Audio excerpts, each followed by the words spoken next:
ಯುವ ಪೀಳಿಗೆ ಗುಕೇಶ್ ಅವರಂತಹ ಸಾಧಕರನ್ನ ಪ್ರೇರಣೆಯಾಗಿ ಇಟ್ಟುಕೊಳ್ಳಲಿ ಎಂದು ಡಿವೈಎಸ್ಪಿ ಶಾಂತವೀರ್ ಅವರು ಹೇಳಿದ್ದಾರೆ. ಡಿಸೆಂಬರ್ 13 ಮಧ್ಯಾಹ್ನ 12 ಗಂಟೆ ಸಂದರ್ಭದಲ್ಲಿ ಜಮಖಂಡಿ ನಗರದ ತಮ್ಮ ಕಚೇರಿಯಲ್ಲಿ ಮಾತನಾಡಿರುವ ಅವರು, 18ನೆಯ ವರ್ಷದಲ್ಲಿ ವಿಶ್ವ ಚಾಂಪಿಯನ್ಶಿಪ್ ಪಟ್ಟವನ್ನು ಅಲಂಕರಿಸಿದ ಗುಕೇಶ್ ಎಲ್ಲರಿಗೂ ಪ್ರೇರಣೆ. ಇಂದಿನ ಯುವ ಪೀಳಿಗೆ ಅವರನ್ನ ಆದರ್ಶವಾಗಿ ಇಟ್ಟುಕೊಂಡು ತಾವು ಕೂಡ ವಿವಿಧ ಕ್ಷೇತ್ರಗಳಲ್ಲಿ ಸಾಧನೆ ಮಾಡಬಹುದು. ಗುಕೇಶ್ ಅವರ ಸಾಧನೆ ನಮಗೆಲ್ಲ ಹೆಮ್ಮೆಯ ಸಂಗತಿ. ಇಂದಿನ ಯುವ ಪೀಳಿಗೆ ದುಶ್ಚಟಗಳಿಗೆ ಬಲಿಯಾಗದೆ ಇಂತಹ ಸಾಧಕರನ್ನ ಪ್ರೇರಣೆಯಾಗಿ ಇಟ್ಟುಕೊಂಡು ತಮಗಿಷ್ಟದ ಕ್ಷೇತ್ರದಲ್ಲಿ ಸಾಧನೆ ಮಾಡಬಹುದಾಗಿದೆ ಎಂದು ಹೇಳಿದ್ದಾರೆ. ಎಲ್ರಿಗೂ ನಮಸ್ಕಾರ. ಶಾಂತವೀರ್ ಡಿವೈಎಸ್ಪಿ ಜಮಖಂಡಿ. ಆದ್ಮೇಲೆ ಈ ದಿನ ನಾನು ಯುವಕರಿಗೆ ಒಂದು ಪ್ರೇರಣಾದಾಯಕವಾಗಿರ್ತಕ್ಕಂಥ ಒಂದು ಮಾತು ಹೇಳಕ್ಕೆ ನಾನು ಇಷ್ಟಪಡ್ತೀನಿ. ನಿನ್ನೆ ನಾವೆಲ್ಲರೂ ಭಾರತೀಯರೆಲ್ಲರೂ ಹೆಮ್ಮೆ ಪಡ್ತಕ್ಕಂಥ, ಸಂತೋಷ ಪಡ್ತಕ್ಕಂಥ ಸುದ್ದಿ ಇದೆ. ಏನಂತ ಹೇಳಿದ್ರೆ, ನಮ್ಮ ಭಾರತದ 18 ವರ್ಷದ ಯುವಕ ಗುಕೇಶ್ ಅವರು ಕಳೆದ ಬಾರಿ ಚಾಂಪಿಯನ್ ಆಗಿರ್ತಕ್ಕಂಥ ಡಿಂಗ್ ಲೆರೆನ್ ಚೀನಾ ದೇಶದವರವರನ್ನು ಸೋಲಿಸಿ ಚೆಸ್ನಲ್ಲಿ ವಿಶ್ವ ಚಾಂಪಿಯನ್ ಆಗಿ ಅವರು ಹೊರಹೊಮ್ಮಿದ್ದಾರೆ.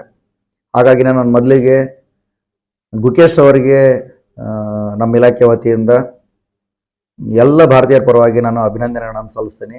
ಜೊತೆಗೆ ವಿಶೇಷವಾಗಿ ಅವರಿಗೆ ಮಾರ್ಗದರ್ಶನ ಮಾಡಿರ್ತಕ್ಕಂಥ, ಅವರು ಕೋಚ್ ಆಗಿರ್ತಕ್ಕಂಥ ವಿಷ್ಣು ಪ್ರಸನ್ನ ಅವರಿಗೆ, ಆಮೇಲೆ ಇವರಿಗೆ ಇಷ್ಟೊಂದು ಎತ್ತರಕ್ಕೆ ಬೆಳೆಯಕ್ಕೆ ಕಾರಣವಾಗಿರ್ತಕ್ಕಂಥದ್ದು ನಮ್ಮ ಹೆಮ್ಮೆಯ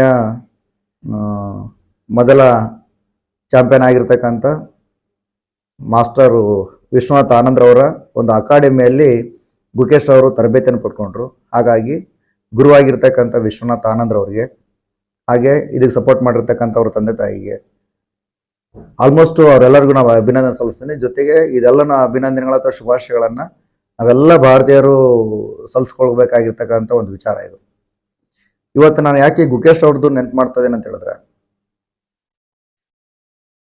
ನಮ್ಮ ಇವತ್ತಿನ ಯುವ ಜನತೆ ಏನಾಗ್ತದೆ ಅಂತ ಹೇಳಿದ್ರೆ, ತುಂಬ ಅಂದ್ರೆ ತುಂಬ ಬೇರೆ ಬೇರೆ ದುಶ್ಚಟಗಳಿಗೆಲ್ಲ ಬಲಿ ಆಗ್ತಿದ್ದಾರೆ.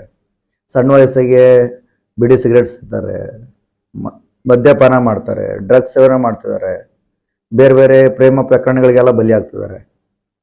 ನಾವು ಲೈಫಲ್ಲಿ ಏನಾದರೂ ಸಾಧನೆ ಮಾಡಬೇಕಾಗಿತ್ತು ಅಂದರೆ ಇಂಥ ನಮ್ಮ 18 ವರ್ಷದ ಒಬ್ಬ ಯುವಕ ಮಾಡಿರ್ತಕ್ಕಂಥ ಸಾಧನೆಯನ್ನು ನಾವು ಪ್ರೇರಣೆಯಾಗಿ ಇಟ್ಕೋಬೇಕಾಗುತ್ತೆ.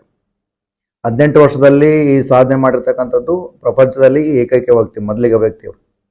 ಹಾಗಾಗಿನೇ ದಯವಿಟ್ಟು ಯುವಕರು ಇಂಥ ಆದರ್ಶ ವ್ಯಕ್ತಿಗಳನ್ನು ಫಾಲೋ ಮಾಡಿ ಲೈಫಲ್ಲಿ ನಾನೇನಾದರೂ ಸಾಧಿಸಬೇಕು, ನನ್ನ ತಂದೆ ತಾಯಿಗೆ, ನನ್ನ ಗುರುಗಳಿಗೆ, ನನ್ನ ಊರಿಗೆ ಏನಾದರೂ ನನ್ನ ಕೀರ್ತಿ ತರಬೇಕು ಅಂತಕ್ಕಂಥ ಮನೋಭಾವ ಇಟ್ಕೊಂಡು ತಾವು ಮಾಡ್ತಕ್ಕಂಥ ಕೆಲಸದಲ್ಲಿ ಅತ್ಯಂತ ಶ್ರದ್ಧೆಯಿಂದ ಪ್ರಯತ್ನವಾದಿಯಾಗಿ ಕೆಲಸ ಮಾಡಿದರೆ 100% ನಾವು ಯಶಸ್ಸನ್ನು ಪಡ್ಕೊಳ್ತೀವಿ. ಹಾಗಾಗಿನೇ ದಯವಿಟ್ಟು ಎಲ್ಲರೂ ಗುಕೇಶ್ ಅವರನ್ನು ನಾವು ಆದರಣೆಯಾಗಿ ಇಟ್ಕೊಂಡು ನಮ್ಮ ಲೈಫಲ್ಲಿ ನಾವು ಗುಕೇಶ್ ಅವರ ಕ್ಷೇತ್ರದಲ್ಲಿನೇ ನೀವು ಮುಂದುವರಿರಿ, ಅವ್ರ ಥರನೇ ನೀವು ಚೆಸ್ನಲ್ಲಿನೇ ನೀವು ಸಾಧನೆ ಮಾಡ್ರಿ ಅಂತ ಹೇಳ್ತಾ ಇಲ್ಲ. ಅವರದ್ದು ಯಾವ ಅಭಿರುಚಿ ಇರ್ತದೆ, ಆಸಕ್ತಿ ಇರ್ತದೆ ಅಂಥ ಕ್ಷೇತ್ರದಲ್ಲಿ ಏನು ಮಾಡಿ ದಯವಿಟ್ಟು ಸಾಧನೆ ಮಾಡಿ ಅಂತ ಹೇಳಕ್ಕೆ ನಾನು ಇಷ್ಟಪಡ್ತೀನಿ. ಗುಕೇಶ್ ಅವರ ಈ ಒಂದು ಸಾಧನೆ ಹಿಂದೆ ಅವ್ರದ್ದು ಕೋಚ್ ಇರ್ಬೋದು ಅಥವಾ ಅವ್ರ ತಂದೆ ತಾಯಿಗಳ ಪಾತ್ರ ಅಂತೂ ತುಂಬ ಇದೆ.